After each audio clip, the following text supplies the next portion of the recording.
মানুষকে আটকানোর চেষ্টা করবেন না, তা নাহলে একটা সময় এই মানুষের ক্ষোভ কিন্তু উগড়ে পড়বে মুখ্যমন্ত্রীর বিরুদ্ধে। বর্তমানে ক্যাব নিয়ে বা ক্যাবের পরে যেটা এলো সেইটা নিয়ে পুরো ভারতবর্ষ উত্তাল, পশ্চিমবাংলা উত্তাল। তো তার সঙ্গে তাল মালিয়ে মুখ্যমন্ত্রীও ময়দানে নেমেছেন। কিন্তু খুব দুঃখের সঙ্গে জানাচ্ছি, বিগত কয়েকদিনে মুখ্যমন্ত্রী যে কাজটা করেছে, কেন্দ্রের বিজেপি সরকারের বিরুদ্ধে যে রাজ্যব্যাপী গণ আন্দোলন গড়ে উঠেছিল সেইটাকে মুখ্যমন্ত্রী ধ্বংস করে দিয়েছেন। কারণ উনি নেমেছেন এখন, আর আমাদের এনআরসি বিরোধী যুক্তমঞ্চ বা জয়েন্ট ফোরাম এগেনস্ট এনআরসি বা নো এনআরসি গ্রুপ বা সলিডারিটি এগেনস্ট এনআরসি বা বিভিন্ন সামাজিক সংগঠন, বিভিন্ন রাজনৈতিক সংগঠন, বিশেষভাবে অরাজনৈতিক সংগঠন গণ আন্দোলন যেভাবে বাংলায় কোনায় কোনায় ঘুরে যারা করছিলেন, পথে নামছিলেন, সেমিনার, মিছিল, মিটিং, আন্দোলন যারা গড়ে তুললেন, যারা কেন্দ্রীয় সরকারের বিরুদ্ধে যারা প্রকৃত আন্দোলন গড়ে তুললেন, তাদের সবাইকে উনি নস্যাৎ করে দিলেন। যেমন ধরুন 19 তারিখে আমাদের এনআরসি বিরোধী যুক্তমঞ্চের একটা কেসি দাসের সামনে আমাদের অবস্থান ছিল যে আশফাকুল্লাহ খান আর রামপ্রসাদ বিসমিলের পরিপ্রেক্ষিতে ক্যাব জ্বালানোর একটা আমাদের কর্মসূচি ছিল, সেটার অনুমতি দেয়নি। নো এনআরসি গ্রুপের 19 তারিখের সমাবেশের পারমিশন দেননি। ওইখানেই উনি মুখ্যমন্ত্রী রানী রাসমণিতে একটা সভা করে নিলেন। তার আগে 18 তারিখে আন্তর্জাতিক সংখ্যালঘু দিবসে পশ্চিমবাংলার বেশ কিছু সংখ্যালঘু সংগঠন তারা একত্রিত হয়েছিল এবং লালবাজারে চিঠি দিয়ে, ফোর্ট উইলিয়ামে চিঠি দিয়ে তারা সভা করতে এসেছিল। আন্তর্জাতিক সংখ্যালঘু দিবসে তাদের প্রোগ্রাম বাতিল করে এবং আমরা 16 তারিখে 10-12টি সংগঠনের নেতৃত্ব ওই 18 তারিখের প্রস্তুতির জন্য শেক্সপিয়ার সরণে বসেছিলাম। সেখানে শেক্সপিয়ার সরণি থানা আমাদের তুলে নিয়ে গিয়ে 5 ঘন্টা 6:30 থেকে 11:30 পর্যন্ত আটকে রাখলো এবং শেষ পর্যন্ত ব্যাপক লড়াই করে আমাদের সেখান থেকে বেরিয়ে আসতে হলো কোনো অপরাধ ছাড়াই। এবং তারপরে রাজ্যব্যাপী সংখ্যালঘু নেতাদের গৃহবন্দী করা, বাড়িতে বাড়িতে রেড করা, ভয় দেখানো, এই যে ব্যাপক সন্ত্রাস, মানে এক প্রকার উত্তরপ্রদেশের মডেল এখানে করা হলো। এটা অত্যন্ত ঘৃণ্য, মানে জঘন্য, গণতন্ত্রের এটা সম্পূর্ণ বিপরীত। আন্তর্জাতিক সংখ্যালঘু দেশে আমাদের করতে দেওয়া হলো না। এবং লক্ষ লক্ষ মানুষ যারা আসার জন্য গাড়ি ভাড়া দিয়ে তারা গাড়ি বুক করে বসেছিল, তাদের ব্যাপক একটা আঘাত, একটা নেগেটিভ বার্তা দিলেন যে সংখ্যালঘুরা তাদের কথা আন্তর্জাতিক সংখ্যালঘুদের বলতে পারলেন না। এবং এছাড়া রাজ্যব্যাপী মিম করার অপরাধে মিমের সমর্থক বা যারা কর্মী আছে তাদের রাজ্যব্যাপী ধরপাকড়, গ্রেপ্তার।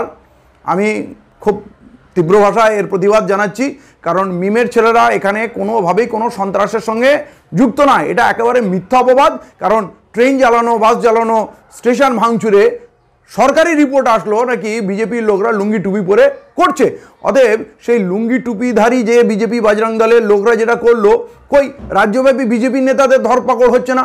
ওই দিলীপ ঘোষ রোজ গুলি চালাচ্ছে, কাকে বলছে বাঁশ নিয়ে থাকুন, গাড়ি পুলিশ আটকালেই তাদের মাথায় ডান্ডা দিয়ে মারুন, অজস্র অরাজকতা করছে। এবং বহাল তবিয়তে দিলীপ ঘোষ ওই ক্যার বিরুদ্ধে এবং এনআরসির বিরুদ্ধে, এনআরসির পক্ষে, ক্যা এবং এনআরসির পক্ষে দিলীপ ঘোষ বহাল তবিয়তে মিছিল, মিটিং, আন্দোলন করছে এবং তারা পক্ষে আন্দোলন করতে পারছে। আমাদের মহামান্য মুখ্যমন্ত্রী বিরোধিতায় আন্দোলন করছেন, কিন্তু মুখ্যমন্ত্রীর আন্দোলনটা কি? সরকারি টাকায়, সরকারি খরচে, সরকারি মেশিনারিকে ইউজ করে এবং তার পার্টির ঝান্ডা নিয়ে, তৃণমূলের ঝান্ডায় একটা আন্দোলন।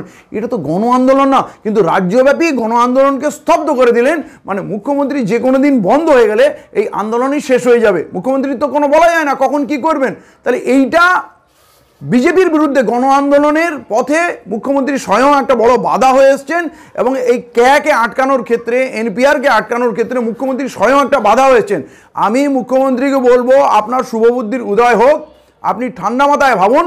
দেশের সবথেকে বড় শত্রু এখন বিজেপি সরকার এবং এই বিজেপি, এই মোদী অমিত শাহর বিরুদ্ধে যখন দেশের মানুষ পুরো দেশে গর্জে উঠেছে, পথে নেমেছে, তখন আপনি শুধু শান্তি শৃঙ্খলার নাম করে সমস্ত সভা সমিতি বাতিল করে দিয়ে অ্যাকচুয়ালি বিজেপি বিরোধী আন্দোলনকেই স্তব্ধ করে দিচ্ছেন। এবং আপনি যেটা করছেন, মুখ্যমন্ত্রী যেটা করছেন, ওটা আন্দোলন না, ওটা একটা ফ্যাশন শো। যারা এই ক্যাবের বিরুদ্ধে পার্লামেন্টে ভোট দিতে পারেনি, এই নুসরাত জাহান এবং মিমি চ্যাটার্জি, তাদেরকে নিয়ে উনি রাস্তায় নেমে ফ্যাশন শো করছেন। এটা ফ্যাশন শো এই জন্যই বলছি, এটা আন্দোলনের নামে তামাশা ছাড়া কিছু না। ওনারা রাজনৈতিক দলগুলো পার্লামেন্টে, রাজ্যসভায় ব্যর্থ হয়েছে, তবেই তো এটা পাস হয়েছে। বিজেপির পুরো মেজরিটি না থাকা সত্ত্বেও তার বিল পাস কী করে হয়ে যায় রাজ্যসভায়? এই তৃণমূল কাকে ভোট দিল সেটা এখনো আমাদের কাছে অজানা। লোকসভায় তো 8 জন অনুপস্থিত ছিল, অথচ এরাই আমাদের সমস্ত গণ আন্দোলনকে নস্যাৎ করে দিয়ে নিজেরাই রাস্তায় নেমে ফ্যাশন শো করবে, ফ্যাশন প্যারেড করবে। এটা গণতন্ত্রের জন্য অত্যন্ত হতাশাজনক, দুর্ভাগ্যজনক। এবং এখন যদি আমরা দেশকে বাঁচাতে না পারি এই মোদি অমিত শাহর হাত থেকে, এই বিজেপির হাত থেকে যদি আমরা দেশকে বাঁচাতে না পারি, তাহলে আমরা বরাবরের জন্য সর্বশান্ত হব। এবং এই ক্ষেত্রে মমতা বন্দ্যোপাধ্যায় সঠিক পন্থা অবলম্বন করুন, উনি আন্দোলন করুন। উনি তো অনেক পরে নেমেছেন, একসময় তো এনপিআরকে উনি ভালো বলেছেন, এনপিআরের জন্য অফিসারদের ট্রেনিং দিয়েছেন, এনপিআরের নোটিফিকেশন দিয়েছেন, এবং শোনা যাচ্ছে যে উনি ডিটেনশন ক্যাম্পেরও এখানে অনুমতি দিয়েছিলেন। তাহলে আপনার যদি পরে বুদ্ধি খোলে, পরে যদি আপনি বুঝতে পারেন, ভালো কথা, আপনি আন্দোলন করুন। কিন্তু যারা প্রথম থেকে এই ব্যাপারে, এনপিআর ব্যাপারে, এনআরসির ব্যাপারে, এনআরআইসির ব্যাপারে, যখন 2003-এর আইনের ব্যাপারে মানুষকে সচেতন করেছে, তাদের কণ্ঠরোধ করার চেষ্টা করছেন, এটা খুব দুঃখজনক, হতাশাজনক। তবে এটা বলছি যে মুখ্যমন্ত্রী এইভাবে বেশি দিন মানুষকে আটকে রাখতে পারবেন না। দেশব্যাপী, বিশেষভাবে উত্তরপ্রদেশে যে অত্যাচার চলছে, রাষ্ট্রীয় শক্তি যে অত্যাচারে নেমেছে, তার বিরুদ্ধে পুরো দেশের মানুষ নামবে। আমি আশা করব মুখ্যমন্ত্রী যদি বুদ্ধিমান হন তাহলে তার গতি পরিবর্তন করবেন, মানুষকে আটকানোর চেষ্টা করবেন না। তা নাহলে একটা সময় এই মানুষের ক্ষোভ কিন্তু উগড়ে পড়বে মুখ্যমন্ত্রীর বিরুদ্ধে। চালাকি দ্বারা, ছলনা দ্বারা, মিথ্যা দ্বারা কখনো কোনো বড় উদ্দেশ্য সাধন করা সম্ভব না। আর যদি মনে হয় শুধু রাজনৈতিক উদ্দেশ্য সাধন করে ক্ষমতায় টিকে থাকা উদ্দেশ্য, আমরা ক্ষমতায় টিকে থাকার লোক না, আমরা রাজনীতির ঝান্ডা তলেও যাচ্ছি না, আমরা রাজনীতি করছি না। আমাদের একটাই লক্ষ্য বিজেপি, অমিত শাহ আর মোদিকে শেষ করে দেওয়া, এই রাষ্ট্রটাকে বাঁচানো। তাহলে মুখ্যমন্ত্রী দয়া করে আমাদের গতিরোধ করবেন না।